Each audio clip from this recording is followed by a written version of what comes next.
There's a serious tragedy that took place here. An innocent man was found guilty, and he was ultimately killed. He wasn't even given a chance for an appeal. And yet this is a signature piece of culture that teaches us about justice. Can we live with this? Because this seems to me to be unjust. Well, as an appellate judge, I am confident that if Tom Robinson had not been killed and they had appealed, that they might have... And Denny Chin was sitting on that bench. No, but in fact, back in those days, you know, the cases that Thurgood Marshall brought and Constance Baker You're saying that's how they won. They lost a lot of those cases at the trial level and then prevailed on appeal. And then even in the Supreme Court, they won quite a few cases in the Supreme Court. So I'd seen it before, but even watching it again, it's just disheartening. An innocent black man is convicted, and two guilty white men are not even prosecuted. When I was a young assistant DA in the 1980s, one of the first things you realize, and I realized, is that the people that you are prosecuting were in that time 85% black or Latino.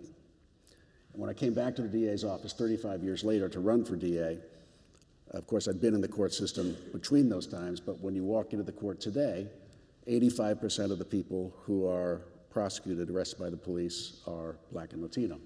So in one sense, it's hard to reconcile the concept of progress in race and justice when the picture often looks just the same as it did 35 years ago.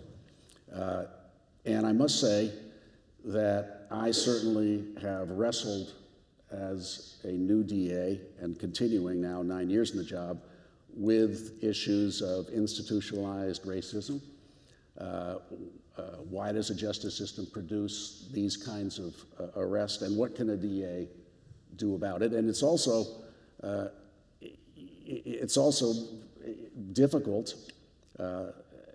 truly, as a white person of privilege, to understand the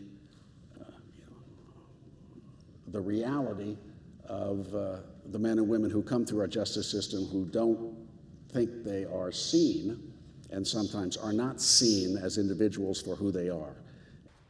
The justice system, I would say, is in many respects very different from what we saw on that screen, but in some ways, and depending upon where you sit in the society, it can look very similar to what we just saw. And we like to think that it's gone a long way, but many would say, depends on who you are. It's striking to watch the film and to see it all freighted up through the lens of gender and race. You know, in the rearview mirror, there are so many qualities that you want to say, that's troubling, Atticus. And yet, I think he embodies this quality of, to quote Michelle Obama, when they go low, you go high. Yeah. And his sort of weapon of choice to do that is the law.